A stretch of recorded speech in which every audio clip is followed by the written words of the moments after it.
Sir கொஞ்சம்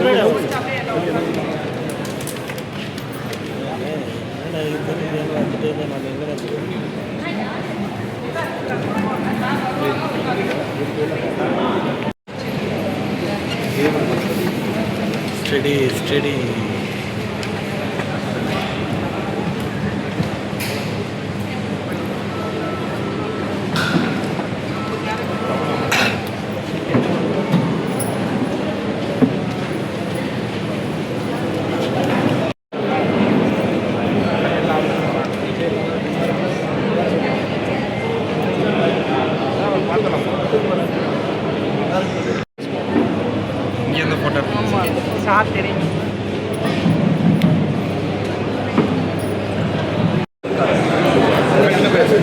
Nursing department.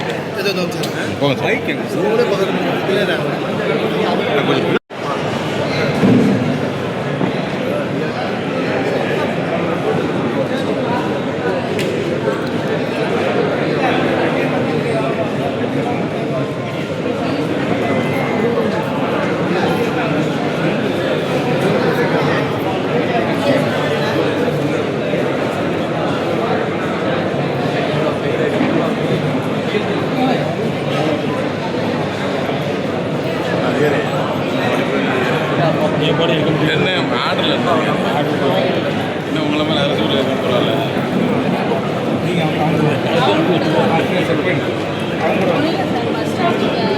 போயிடுவாங்க, ஏன் ஜூம் போய்க்கலாம் வாங்க.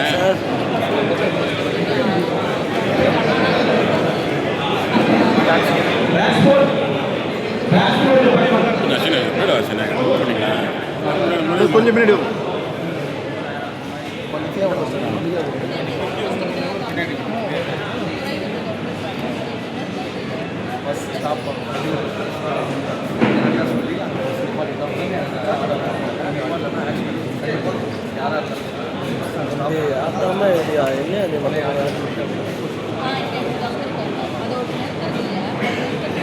அனைவருக்கும் வணக்கம்.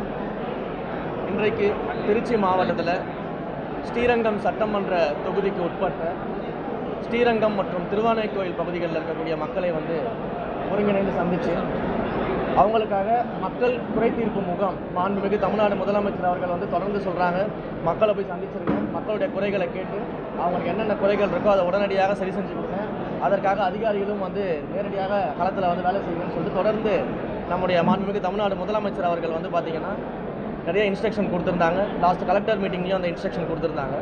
ஸோ அதன்படி இன்றைக்கு ஸ்ரீரங்கம் மற்றும் திருவானைக்கோயில் பகுதிகளில் இருக்கக்கூடிய பொதுமக்களை சந்தித்து அவர்களுக்கான மக்கள் குறை தீர்ப்பு முகாம் இங்கே நடத்திக்கிட்டு இருக்கோம். இந்த முகாமை பொறுத்த வரைக்கும் பார்த்திங்கன்னா அனைத்து துறையில் இருக்கக்கூடிய அரசு அதிகாரிகள், திருச்சி மாநகராட்சியில் இருக்கக்கூடிய அரசு அதிகாரிகள், ஸ்ரீரங்கத்தில் இருக்கக்கூடிய அரசு அதிகாரிகள் எல்லாருமே எல்லா துறையிலிருந்தும் இங்கே என்னோட கலந்துக்கிட்டு இருக்காங்க. பொதுமக்கள் நிறைய மனுக்களோட அவங்களுடைய குறைகள் எல்லாமே இங்கே சொல்லி அதற்கான விஷயங்களை சரி பண்ணி தரணுன்றதை ரிக்வஸ்ட்டாக வச்சுருக்கிறாங்க. நிறைய பட்டா பிரச்சனைகளை பற்றி பேசியிருக்கிறாங்க. அதே போல் தண்ணீர் பிரச்சனை, கால்வாய் பிரச்சனை, வேலை வாய்ப்புகளுக்கு இருக்கக்கூடிய பிரச்சனை, இது மாதிரியான ரொம்ப அடிப்படையான தேவைகளுக்கு வீட்டு வசதி செஞ்சு தர்றது, உடல் உபாதைகளுக்கு மெடிக்கல் ஃபெசிலிட்டிஸ் பண்ணி தர்றது, அதே போல் இந்த உரிமை தொகைகள் கிடைக்காதவங்க அந்த உரிமை தொகைக்காக ரிக்வஸ்ட் பண்ணுறது, பென்ஷன் கிடைக்காதவங்க பென்ஷனுக்கு ரிக்வஸ்ட் பண்ணுறதுன்னு சொல்லிட்டு தொடர்ந்து இது போன்ற அடிப்படை தேவைகளுக்கான அவங்களுடைய குறைகளை என்னிடம் எடுத்துகிட்டு வந்திருக்கிறாங்க.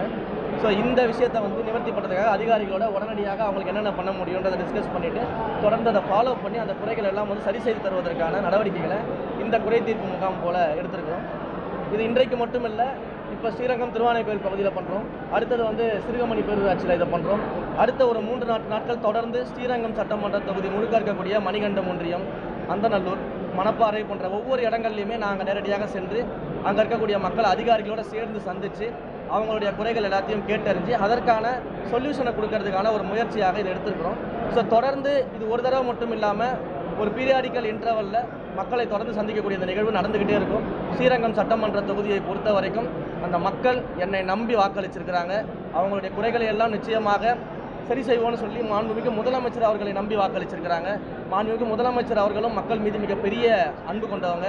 அப்படி இருக்கக்கூடிய சூழலில் தொடர்ந்து இது போன்ற மக்கள் குறை தீர்ப்பு முகாம்கள் ஸ்ரீரங்கம் சட்டமன்ற தொகுதியில் இருக்கக்கூடிய ஒவ்வொரு பகுதிகள் ஒன்றியங்கள்லையும் நிச்சயமாக நடைபெறும். அந்த தொடர்ச்சியாக நடைமுறையின் மூலமாக மக்களுடைய குறைகளை நேரடியாக கேட்டறிந்து அதிகாரிகள் மூலமாக அதை சரி செய்வதற்கான அனைத்து நடவடிக்கையும் எடுக்கப்படும்.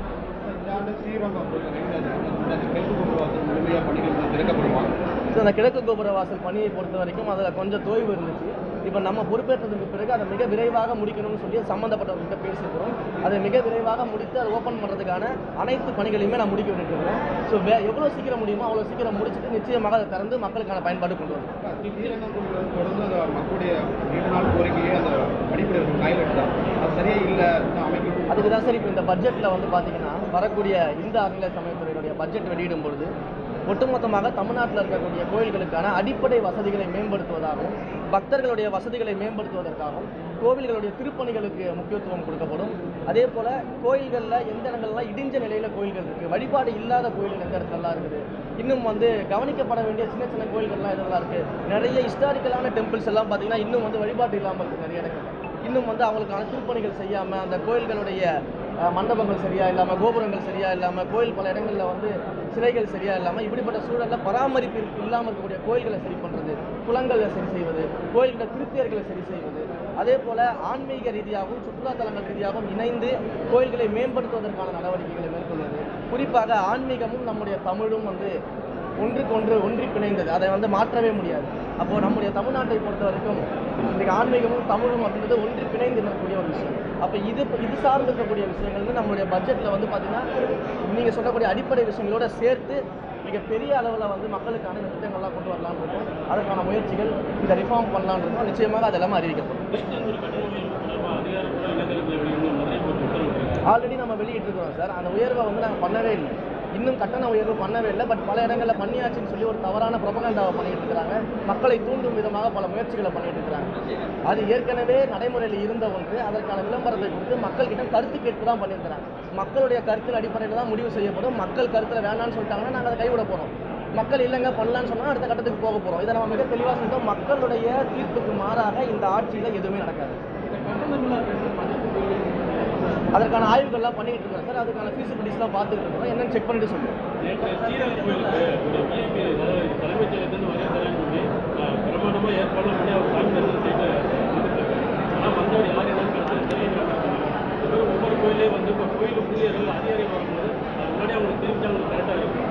எல்லா கோயில்லையுமே இந்த விஐபி தரிசனங்களை பொறுத்த வரைக்கும் அதை வந்து நாங்கள் பல்வேறு இடங்களில் முறைப்படுத்த சொல்லியிருக்கிறோம். ஸோ இந்த மாதிரியான கல்ச்சர்ஸில் வந்து நாங்கள் முடிவுகள் எடுக்கிறதுக்காக சில டிஸ்கஷன்ஸ்லாம் பண்ணிக்கிட்டு இருக்கோம். இந்த கோயிலில் என்ன நடந்தது அப்படின்றத நான் விசாரிச்சுட்டு இருக்கிறேன். விசாரணை அடிப்படையில் அதுக்கேற்ற முடிவுகள்லாம் எடுக்கணும்.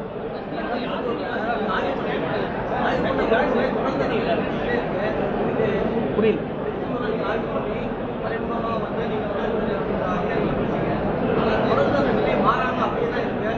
அந்த நிலை மாறாமலாம் இல்லை சார். நான் பல்வேறு பொதுமக்களை சந்திச்சுட்டு இருக்கிறேன்.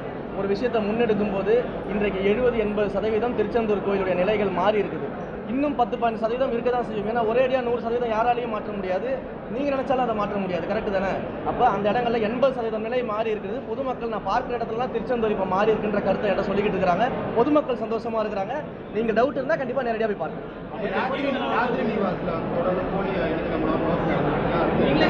அந்த போலி இணையதளத்துக்கு எதிராக நானே வந்து கமிஷனர் காமினி மேடம் கிட்ட நேரடியாக போயிட்டு கம்ப்ளைண்ட் கொடுத்து அந்த கம்ப்ளைண்ட் மேலே நடவடிக்கை எடுக்கப்பட்டு வட மாநிலத்தை சேர்ந்தவர்கள் கைது செய்யப்பட்டிருக்கிறாங்க. இப்போ நாங்கள் என்ன பிளான் பண்ணிட்டு இருக்கோம் அப்படின்னா யாத்ரி நிவாஸுக்கு நாங்களே வந்து ஆன்லைன் புக்கிங்கை தொடங்கி ஒரு அஃபீஷியல் வெப்சைட்டை கொடுக்கலாம் அப்படின்ற டிஸ்கஷன் இருக்குது. அதை ப்ரொபகண்டா பண்ணி அதை வந்து மக்கள்கிட்ட கொண்டு போய் சேர்த்து விளம்பரம் செய்து போலி இணையதளங்களுக்கு ஏமாறுதுங்கிற இந்த ப்ரொபகண்டாவை பண்ணுறதுக்கு நாங்கள் தயாராக இருக்கோம். ஆளுநர் மதுரையில் வந்து ஆய்வு மேற்கொண்டது அதற்கு ஏற்கனவே எங்களுடைய கட்சியில் பதில் சொல்லிட்டாங்க. அதை பாலிசி டிசிஷன் படி அவங்க பதில் சொல்லிட்டாங்க. நீங்கள் அதை அங்கே வாங்கிக்கலாம். ரைட்.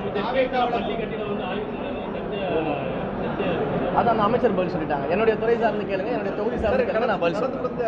அமைச்சரவை கூட்டத்தில் அரசு சார்பில்லாத 2 பேர் பங்கேற்றாங்கன்னு சொல்லி அது எல்லாத்துக்கும் பதில் சொல்லிட்டாங்க சார். அதெல்லாம் வந்து பாலிசி டிசிஷன். எங்களுடைய அரசின் தலைமையில் இருக்கக்கூடியவர்கள், முதலமைச்சர், கட்சியில் இருக்கவங்களாம் அதெல்லாம் பதில் சொல்லிட்டாங்க. இங்கே வந்து நான் மக்கள் குறை தீர்ப்பு முகாமுக்காக வந்திருக்கிறேன். மக்கள் பிரச்சனையை பற்றி பேசுங்க.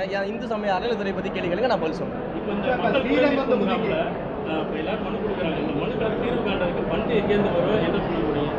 முதல்ல அவங்க கேட்கறது எல்லாமே பெருசாக கோடிக்கணக்கில் செலவு பண்ணுற விஷயங்கள்லாம் மக்கள் கேட்கல. நீங்கள் அதை தெளிவாக புரிஞ்சுக்கணும். அவங்க கேட்கறது எல்லாம் ரொம்ப சாதாரணமான பிரச்சனை. எங்கள் ஊரில் லைட் இல்லை, எங்கள் ஊரில் தண்ணி இல்லை, எங்கள் ஊரில் கால்வாய் அடைச்சிருக்குது, எனக்கு வேலை வாய்ப்பு வாங்கி கொடுங்க, ஏதாவது ஒரு ப்ரைவேட்லையாச்சும் எங்களுக்கு வேலை வாய்ப்பு வாங்கி கொடுங்க, உரிமை தொகை எங்களுக்கு கிடைக்கல, பென்ஷன் எங்களுக்கு கிடைக்கல, எங்களுக்கு தரமான மருத்துவம் பண்ணுறதுக்கு ஏற்பாடு பண்ணி கொடுங்க, எங்களுக்கு இலவச மருத்துவ சிகிச்சைக்கு ஏற்பாடு பண்ணி கொடுங்க. இப்படின்னு ரொம்ப அடிப்படையான கேள்விகள் தான் கேட்டுருக்கிறாங்க. முதல்ல இந்த அடிப்படையே வந்து இங்கே செய்யாமல் இருந்துக்கிறாங்க. இந்த அடிப்படைக்கெல்லாம் பெரிய அளவு தொகையெல்லாம் தேவையில்லை. ஆல்ரெடி எங்களுடைய நிர்வாகத்தில் அந்த பணங்கள்லாம் இருக்கும். அதை வச்சு நாங்கள் செஞ்சுட்டு வருவோம். கவலையே படுறோம்.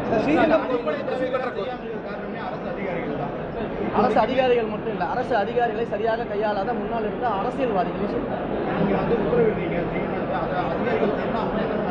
அந்த உத்தரவை மட்டும் கொடுத்துட்டு நம்ம போயிட்டு சட்டசபையில் உட்காந்துட்டோம், நம்ம அரசியல் நிகழ்ச்சி கட்சிகளில் கலந்துக்கிட்டோம் அப்படின்னா அதை செய்ய மாட்டாங்க, ஃபாலோ பண்ண மாட்டாங்க. கண்டிப்பாக அந்த லேப் இருக்க தான் செய்யும். பட் நம்மளுடைய ஆட்சியை பொறுத்த வரைக்கும் எல்லா அமைச்சர்களும் எம்எல்ஏக்களும் தொடர்ந்து ஃபாலோ பண்ணிட்டு இருக்காங்க. ஒவ்வொரு விஷயத்தையும் வாரம் ஃபாலோ பண்ணி ரிவ்யூ பண்ணிட்டு இருக்கோம். ஒவ்வொரு மாதங்களும் ரிவ்யூ பண்ணிட்டு இருக்கும்போது நிச்சயமாக அரசு அதிகாரிகள் சிறப்பாக செய்வாங்க. இதுவரை எத்தனை கோயில் ஆய்வு செஞ்சுருக்கீங்க? ஆய்வு செஞ்சதில் எவ்வளோ முறைகளில் இந்த மாதிரி கோயில் பணியாளர் பண்ணியிருக்கீங்க? அதற்கான டேட்டாலாம் நீங்கள் சொல்லியிருந்தீங்கன்னா நான் கையோட கொண்டு வந்திருப்பேன். அதோட எண்ணிக்கை எனக்கு தெரியல. நிறைய கோயில்களில் ஆய்வு பண்ணிட்டு இருக்கிறேன். நிறைய கோயில்கள் மீடியாவில் வந்திருக்கு. மீடியாவில் வராத பல கோயில்களுக்கு நான் மறைமுகமாக ஆய்வு பண்ணிட்டு தான் இருக்கிறேன். அந்த ஆய்வுகளின் அடிப்படையில் நிறைய மாற்றங்களை வந்து கொண்டு வந்திருக்கோம். இந்து சமய அறநிலை கோயில்களை பொறுத்த வரைக்கும் இருக்கக்கூடிய நிறைய விஷயங்களில் மாற்றங்களை கொண்டு வந்துருக்கோம். ஸ்ட்ரீம்லைன்ஸ் பண்ணிட்டு இருக்கிறோம். அதெல்லாம் ஒவ்வொன்றாக அறிவிப்பாக வெளிவரும்போது நிச்சயமாக உங்களுக்கு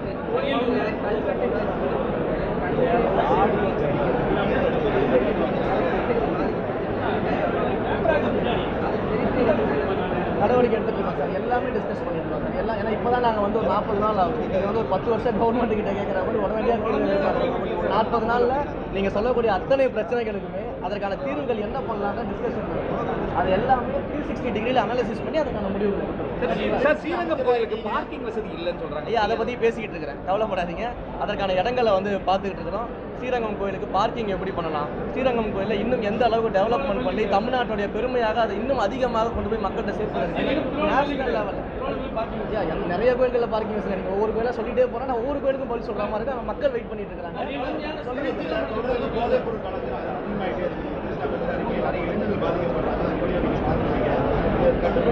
கடந்த முறையே வந்து நான் ஒரு ரிவ்யூ மீட்டிங் வச்சிருந்தேன். அனைத்து துறை அதிகாரிகளோட கலெக்டருடைய தலைமையில் ரிவ்யூ மீட்டிங் வச்சிருந்தேன். அதுலேயே வந்து இந்த போதைப் பொருள் தடுப்பதற்கான அனைத்து நடவடிக்கைகளும் எடுக்க சொல்லி, அதே மாதிரி இல்லீகலாக எங்கெங்கெல்லாம் லிக்விட் சேல்ஸ் இருக்குது, எங்கெங்கெல்லாம் அந்த மாதிரியான விஷயங்கள்லாம் ஐடென்டிஃபை பண்ணி உடனடியாக நடவடிக்கை எடுக்கணும்னு சொல்லி அதற்கான பணிகள்லாம் முடிச்சுருக்கோம். தொடர்ந்து ரோந்து பணிகளை வந்து அதிகப்படுத்தணும், தீவிரப்படுத்தணும். குறிப்பாக இரவு நேரங்களில் வந்து ரோந்து பணி தீவிரப்படுத்தணும். பதில் சொல்கிறதுக்கு முன்னாடி கேள்வி கேட்டதுன்னா எப்படி பதில் சொல்ல முடியும்? ஸோ இந்த மாதிரியான ரோந்து பணிகள் எல்லாமே வந்து நாங்கள் முன்னெடுத்துருக்கோம். ஸோ போதைப் பொருளை வந்து எந்த ஃபார்மாக இருந்தாலும் சரி, அது மதுவாக இருந்தாலும் சரி, போதைப் பொருளாக இருந்தாலும் சரி, இளைஞர்களுடைய நலனுக்கு இருக்கக்கூடிய இந்த விஷயங்களில் வந்து திருச்சி மாவட்டத்தை பொறுத்த வரைக்கும் ஆல்ரெடி ரிவ்யூ போட்டோம். அந்த ரிவ்யூவை தடுக்கிறதுக்கான தீவிரமான நடவடிக்கைகள் எடுக்க சொல்லியிருக்கோம். அதில் நிச்சயமாக எந்த தொழில்நுட்பம் நடக்கிறது.